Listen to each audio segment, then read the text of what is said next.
Right, welcome back and welcome to what I hope will be another green screen special.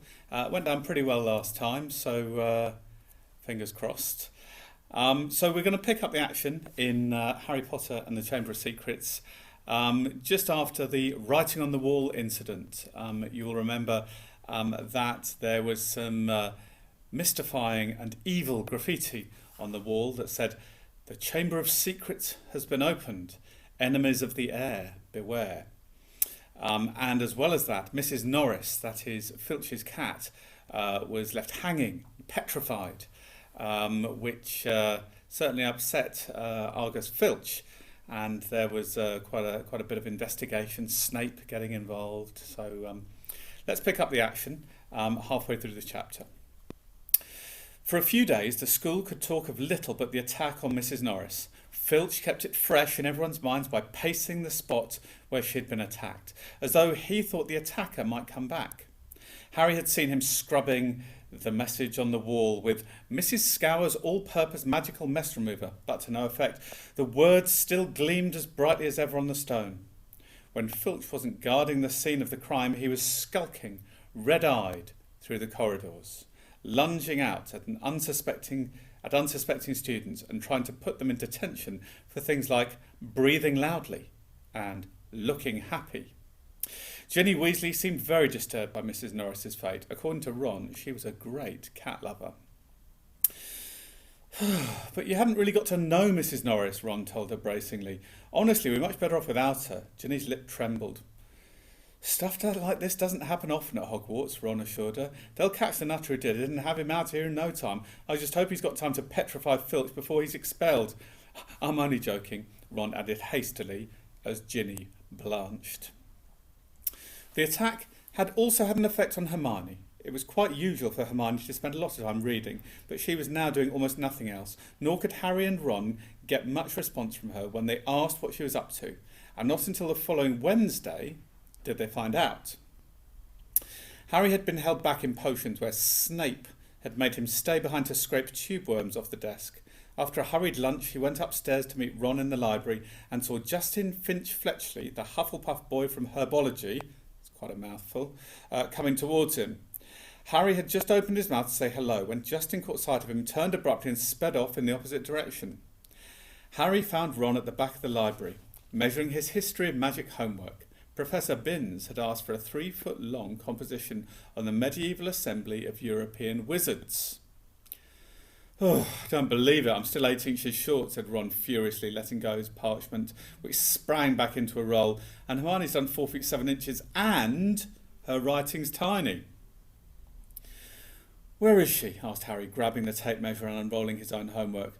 "Somewhere over there," said Ron, pointing along the shelves, looking for another book. "I think she's trying to read the whole library before Christmas." Harry told Ron about Justin Finch-Fletchley running away from him. "Don't know why you care. I always thought he was a bit of an idiot," said Ron, scribbling away, making his writing as large as possible. All that rubbish about Lockhart being so great. Hermione emerged from between the bookshelves. She looked irritable and at last seemed ready to talk to them. "All the copies of Hogwarts history have been taken out," she said, sitting down next to Harry and Ron. "And there's a 2-week waiting list. I wish I hadn't left my copy at home, but I couldn't fit it in my trunk with all the Lockhart books." "Why do you want it?" said Harry. "The same reason everyone else wants it," said Hermione. "To read up on the legend of the Chamber of Secrets." "What's that?" said Harry quickly. "That's just it. I can't remember," said Hermione, biting her lip. "And I can't find the story anywhere else."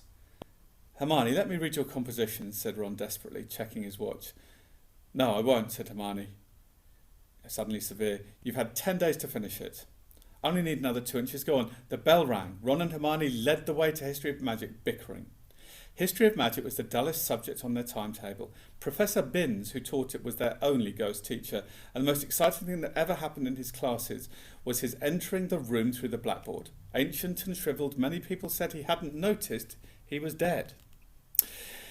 He had simply got up to teach one day and left his body behind him in an armchair in front of the Star from Fire. His routine had not varied in the slightest since. Today was as boring as ever. Professor Binns opened his notes and began to read in a flat drone like an old vacuum cleaner until nearly everyone in the class was in a deep stupor, occasionally coming round long enough to copy down a name or date, then falling asleep again. He'd been speaking for half an hour when something happened that had never happened before. Hermione put up her hand.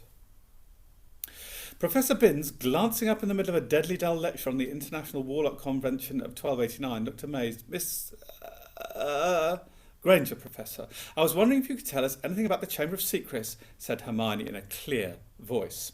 Dean Thomas, who had been sitting with his mouth hanging open, gazing out the window, jerked out of his trance. Lavender Brown's head came off her arms and Neville's elbow slipped off the desk. Professor Binns blinked. My subject is history of magic, he said in his dry, wheezy voice. I deal with facts, Miss Granger, not myths and legends. He cleared his throat with a small noise like a chalk snapping and continued. In September of that year, a subcommittee of Sardinian sorcerers, he stuttered to a halt. Hermione's hand was waving in the air again.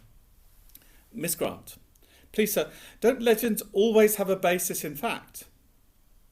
Professor Binns was looking at her in such amazement. Harry was sure no student had ever interrupted him before, alive or dead. Well, said Professor Binns, slowly, yes, one could argue that, I suppose. He peered at Hermione as though he had never seen a student properly before. However, the legend of which you speak is such a very sensational, even ludicrous tale. But the whole class was now hanging on Professor Binns's every word. He looked dimly at them. Every face turned to his.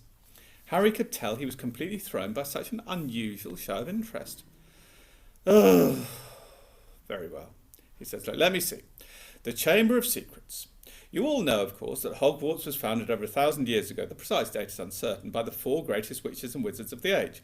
The four schoolhouses are named after them: Godric Gryffindor, Helga Hufflepuff, Rowena Ravenclaw, and Salazar Slytherin. They built this castle together, far from prying Muggle eyes, for it was an age when magic was feared by common people and witches and wizards suffered from persecution. He paused, gazed blearily around the room, and continued. For a few years, the founders worked in harmony together, seeking out youngsters who showed signs of magic and bringing them to the castle to be educated. But then disagreements sprang up between them. A rift began to grow between Slytherin and the others. Slytherin wished to be more selective about the students admitted to Hogwarts. He believed that magical learning should be kept within all magic families. He disliked taking students of Muggle parentage, believing them to be untrustworthy. After a while, there was a serious argument on the subject between Slytherin and Gryffindor, and Slytherin left the school. Professor Binns paused again, pursing his lips, looking like a wrinkled old tortoise. Reliable historical sources tell us this much, he said, but these honest facts have been obscured by the fanciful legend of the Chamber of Secrets. The story goes that Slytherin had built a hidden chamber in the castle, of which the other founders knew nothing. Slytherin, according to legend, sealed the Chamber of Secrets so that no one would be able to open it until his own true heir arrived at the school. The heir alone would be able to unseal the Chamber of Secrets, unleash the horror within, and use it to purge the school of all who were unworthy to study magic. There was silence as he finished telling the story, but it wasn't the usual sleepy silence that filled Professor Binns' classes.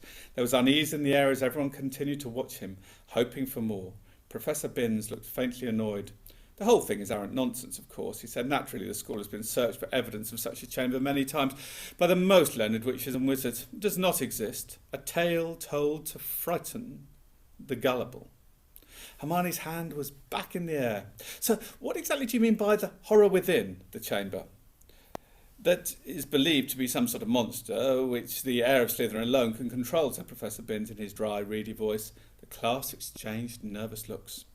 I tell you, the thing does not exist, said Professor Binns, shuffling his nose. There is no chamber, and there is no monster. But, sir, said Seamus Finnegan, if the chamber can only be opened by Slytherin's true heir, no one else would be able to find it, would they? Nonsense, O'Flaherty, said Professor Binns in an aggravated tone. If a long succession of Hogwarts headmasters and headmistresses hadn't found the thing... But, Professor, piped up Parvati Patel, you'd probably have to use dark magic to open it. Just because a wizard doesn't use dark magic doesn't mean he can't, Miss Pennyfeather, snapped Professor Binns. I repeat, if the likes of Dumbledore... but maybe you've got to be related to Slytherin, so Dumbledore couldn't, began Dean Thomas, but Professor Binns had had enough. That will do, he said sharply. It is a myth. It does not exist. There is not a shred of evidence that Slytherin ever built so much as a secret broom cupboard. I regret telling you such a foolish story. We will return, if you please, to history, to solid, believable, verifiable fact. And within 5 minutes, the class had sunk back into its usual torpor. We'll leave it